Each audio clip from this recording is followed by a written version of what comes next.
ಕಟೀಲು ಶ್ರೀ ದುರ್ಗಾಪರಮೇಶ್ವರಿ ದೇವಸ್ಥಾನದ ಕ್ಷೇತ್ರದ ಹಿಂದೆ ಸೊಗಸಾದ ಪೌರಾಣಿಕ ಕಥೆ ಇದೆ. ಕಟೀಲು ಶ್ರೀ ದುರ್ಗಾಪರಮೇಶ್ವರಿ ದೇವಸ್ಥಾನ ಪುಣ್ಯ ಕ್ಷೇತ್ರಗಳಲ್ಲಿ ಒಂದು.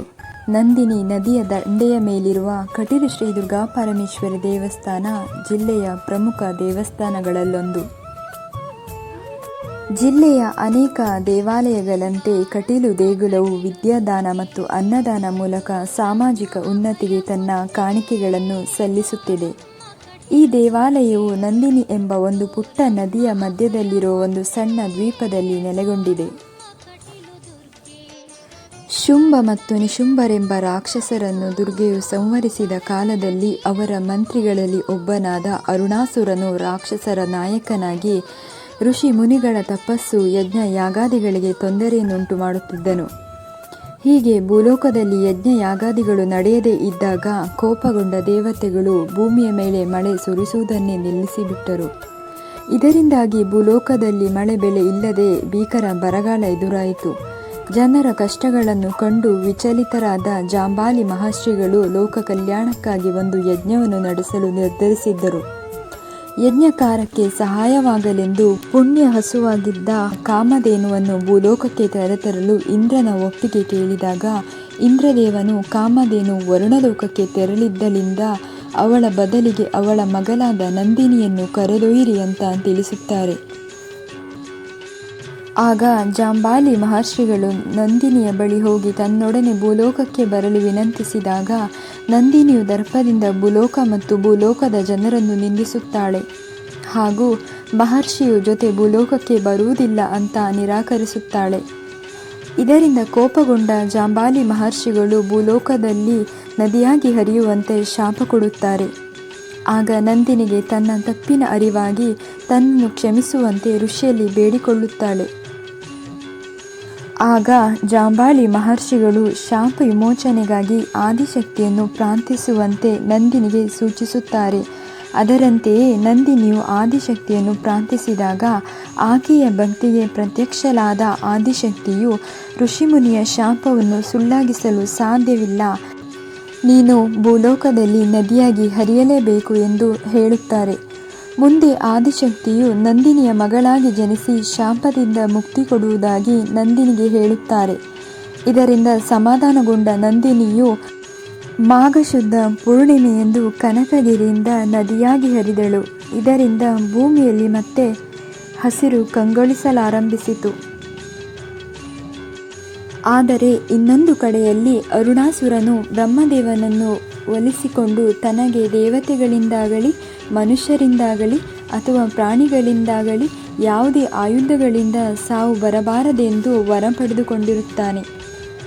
ವರ ಪಡೆದು ಬಲಿಷ್ಠನಾಗಿದ್ದ ಅರುಣಾಸುರನು ದೇವಲೋಕಕ್ಕೆ ಆಕ್ರಮಣ ನಡೆಸಿ ದೇವಲೋಕವನ್ನು ವಶಪಡಿಸಿಕೊಳ್ಳುತ್ತಾನೆ. ತಮ್ಮ ನೆಲೆಯನ್ನು ಕಳೆದುಕೊಂಡ ದೇವತೆಗಳು ತ್ರಿಮೂರ್ತಿಗಳ ಜೊತೆಗೂಡಿ ದೇವಲೋಕವನ್ನು ಮರಳಿಕೊಡಿಸುವಂತೆ ಆದಿಶಕ್ತಿಯ ಮೊರೆ ಹೋಗುತ್ತಾರೆ. ದೇವತೆಗಳ ಬೇಡಿಕೆಯನ್ನು ಈಡೇರಿಸಲು ಆದಿಶಕ್ತಿಯು ಮೋಹಿನಿಯ ರೂಪವನ್ನು ತಾಳುತ್ತಾರೆ. ಅರುಣಾಸುರನು ಉದ್ಯಾನವನದಲ್ಲಿ ಸಂಚರಿಸುತ್ತಿದ್ದಾಗ ಮೋಹಿನಿಯನ್ನು ಕೊಂಡು ಮೋಹಗೊಂಡು ತನ್ನನ್ನು ಮದುವೆ ಆಗುವಂತೆ ಕೇಳಿಕೊಳ್ಳುತ್ತಾನೆ. ಆದರೆ ಮೋಹಿನಿಯು ಉತ್ತರಿಸದೆ ಒಂದು ಬೃಹತ್ ಬಂಡೆಯಲ್ಲಿ ಕಣ್ಮರೆಯಾಗುತ್ತಾರೆ. ಆಗ ಕೋಪಗೊಂಡ ಅರುಣಾಸುರನು ಬಂಡೆಯನ್ನು ತನ್ನ ಖಡ್ಗದಿಂದ ಒಡೆಯಲಾರಂಭಿಸಿದಾಗ ಅದರಿಂದ ಸಾವಿರಾರು ಸಂಖ್ಯೆಯಲ್ಲಿ ಹೊರಟ ದುಂಬಿಗಳು ಅರುಣಾಸುರನನ್ನು ಕಚ್ಚಲಾರಂಭಿಸುತ್ತವೆ. ದೇವಿಯು ಒಂದು ದೊಡ್ಡದಾದ ದುಂಬಿಯ ರೂಪವನ್ನು ತಾಳಿ ಅರುಣಾಸುರನನ್ನು ಕಚ್ಚಿ ಕೊಂದುಬಿಡುತ್ತಾರೆ. ಭ್ರಮರ ಅಂದರೆ ದುಂಬಿಯ ರೂಪ ತಾಳಿದ್ದರಿಂದ ಭ್ರಾಮರಿ ಎಂಬ ಹೆಸರಿನಿಂದ ದುರ್ಗಾಪರಮೇಶ್ವರಿ ತಾಯಿಯು ಪ್ರಖ್ಯಾತಿಯನ್ನು ಪಡೆಯುತ್ತಾಳೆ. ನಂತರ ದೇವತೆಗಳು ಜಾಂಬಾಲಿ ಮಹರ್ಷಿಗಳು ದೇವಲೋಕದ ಕಲ್ಪವೃಕ್ಷದಿಂದ ತಂದ ಎಳ್ಳನೀರಿನಿಂದ ರೌದ್ರ ರೂಪದಲ್ಲಿದ್ದ ದೇವಿಗೆ ಅಭಿಷೇಕವನ್ನು ಮಾಡಿ ಶಾಂತರೂಪವನ್ನು ಹೊಂದುವಂತೆ ಪ್ರಾರ್ಥಿಸುತ್ತಾರೆ. ಆಗ ಆದಿಶಕ್ತಿಯು ನಂದಿನಿ ನದಿಯ ಮಧ್ಯಭಾಗದ ಚಿಕ್ಕ ದ್ವೀಪದಲ್ಲಿ ಲಿಂಗ ರೂಪದಲ್ಲಿ ದುರ್ಗಾಪರಮೇಶ್ವರಿ ಎಂಬ ಹೆಸರಿನಿಂದ ಉದ್ಭವಿಸುತ್ತಾರೆ. ಇದರಿಂದ ನದಿಯ ಶಾಪ ವಿಮೋಚನೆಯಾಗುತ್ತದೆ. ನದಿಯ ಕಟಿ ಅಂದರೆ ನಡುಭಾಗದಲ್ಲಿರುವ ಇಳಿ ಅಂದರೆ ಭೂಮಿಯಲ್ಲಿ ದೇವಿಯು ಉದ್ಭವಿಸಿದ್ದ ಕಾರಣ ಆ ಕ್ಷೇತ್ರಕ್ಕೆ ಕಟೀಲು ಎಂಬ ಹೆಸರು ಬಂತು. ದೇವಸ್ಥಾನದ ಆವರಣದಲ್ಲಿ ಮಹಾಗಣಪತಿ, ರಕ್ತೇಶ್ವರಿ, ಕ್ಷೇತ್ರಪಾಲ, ನಾಗದೇವರು ಮುಂತಾದ ದೇವರುಗಳ ಗುಡಿಗಳಿವೆ. ನವರಾತ್ರಿ ಹಬ್ಬವನ್ನು ಇಲ್ಲಿ ಅದ್ದೂರಿಯಾಗಿ ಆಚರಿಸಲಾಗುತ್ತದೆ. ಸಂಪಿಗೆಯ ಕಂಪು ದುಂಬಿಗೆ ಹಿತವಲ್ಲದ ಕಾರಣ ಭ್ರಮರಿಯ ಸಾನ್ನಿಧ್ಯದಲ್ಲಿ ಸಂಪಿಗೆ ಹೂವನ್ನು ಪೂಜೆಗೆ ಬಳಸುವುದಿಲ್ಲ. ಎಳನೀರು ಶ್ರೀದೇವಿಗೆ ಪ್ರಿಯವಾದ ಕಾರಣ ಇಲ್ಲಿ ಎಳನೀರಿನ ಅಭಿಷೇಕ ತಾಯಿಗೆ ಅತ್ಯಂತ ಮೆಚ್ಚಿನದ್ದು. ದೇವಾಲಯದಲ್ಲಿ ವರ್ಷಕ್ಕೊಮ್ಮೆ 7 ದಿನಗಳ ಕಾಲ ಜಾತ್ರಾ ಮಹೋತ್ಸವ ನಡೆಯುತ್ತದೆ. ಲಕ್ಷಾಂತರ ಜನರು ತಾಯಿ ಜಾತ್ರಾ ಮಹೋತ್ಸವದಲ್ಲಿ ಭಾಗವಹಿಸುತ್ತಾರೆ. ಜಾತ್ರೆಯ ಮುಖ್ಯ ಆಕರ್ಷಣೆ ಅಂದರೆ ತೂಟದಾರ ಸೇವೆ. ತೂಟದಾರ ಅಂದರೆ ತಾಳೆಗರಿಯನ್ನು ಸುತ್ತಿ ಬೆಂಕಿಯನ್ನು ಹತ್ತಿಸಿ ಅದನ್ನು ಭಕ್ತರು ಒಬ್ಬರ ಮೇಲೆ ಒಬ್ಬರು ಎಸೆಯುವ ಆಟ. ದೇವರ ಸೇವೆಯಾಗಿ ಹಿಂದಿನಿಂದಲೂ ಈ ಸಂಪ್ರದಾಯ ನಡೆದುಕೊಂಡು ಬರುತ್ತಿದೆ. ಊರಿನ ಜನರಿಗೆ ಕಷ್ಟ ಕಾರ್ಪಣ್ಯಗಳು ಬಂದರೆ ದೇವರಿಗೆ ಹರಕೆ ರೂಪದಲ್ಲಿ ಈ ಸೇವೆಯನ್ನು ನಡೆಸಲಾಗುತ್ತದೆ. ತೂಟದಾರ ಸೇವೆಯು ಅತೂರು ಮತ್ತು ಕೊಡತ್ತೂರು ಎಂಬ 2 ಗ್ರಾಮಗಳ ನಡುವೆ ನಡೆಯುತ್ತದೆ ಹಾಗೂ ವಿಜೃಂಭಣೆಯಿಂದ ಇಲ್ಲಿ ರಥೋತ್ಸವ ಮತ್ತು ಹಲವಾರು ದೇವತಾ ಪೂಜಾ ಕಾರ್ಯಕ್ರಮಗಳು ಕೂಡ ನಡೆಯುತ್ತದೆ. ಪ್ರತಿನಿತ್ಯ ತಾಯಿ ಸನ್ನಿಧಿಯಲ್ಲಿ ಅನ್ನದಾನ ಸೇವೆ ಕೂಡ ಇದೆ.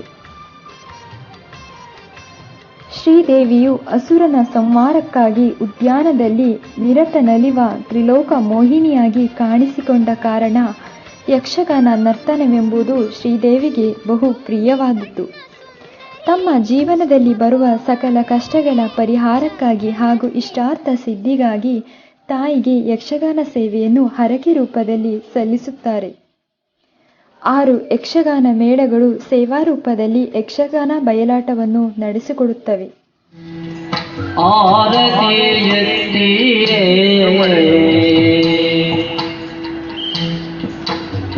ಗಜಮುಖದವಗೆ ಗಣಪಗೆ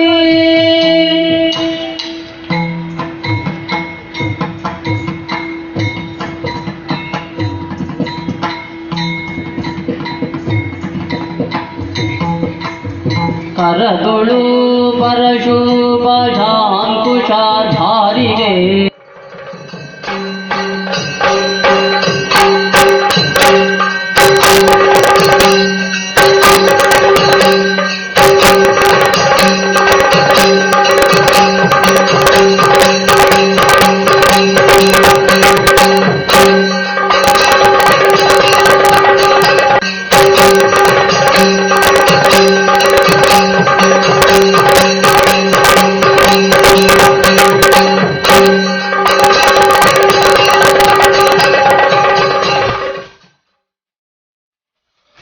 ಪ್ರತಿನಿತ್ಯ ಶ್ರೀದೇವಿಗೆ ಸಲ್ಲುವ ರಂಗಪೂಜೆ ಮತ್ತು ಹೂವಿನ ಪೂಜೆಗಳು ಇಲ್ಲಿ ಬಹಳ ವಿಶೇಷವಾದವು.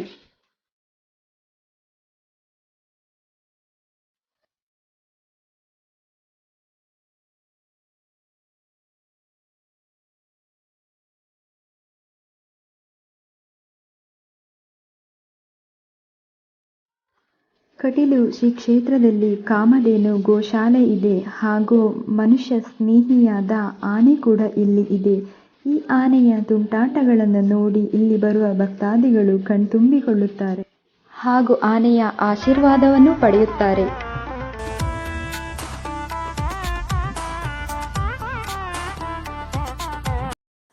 ಕಷ್ಟ ಕಾರ್ಪಣ್ಯಗಳನ್ನು ದೂರ ಮಾಡುವ ತಾಯಿ ಜಗನ್ಮಾತೆ ದುರ್ಗಾಪರಮೇಶ್ವರಿ. ಒಮ್ಮೆ ನೀವು ಕೂಡ ಕಟೀಲು ಕ್ಷೇತ್ರಕ್ಕೆ ಹೋಗಿ ತಾಯಿ ದುರ್ಗಾಪರಮೇಶ್ವರಿಯ ದರ್ಶನವನ್ನು ಮಾಡಿ ಆಶೀರ್ವಾದವನ್ನು ಪಡೆದುಕೊಂಡು ಬನ್ನಿ.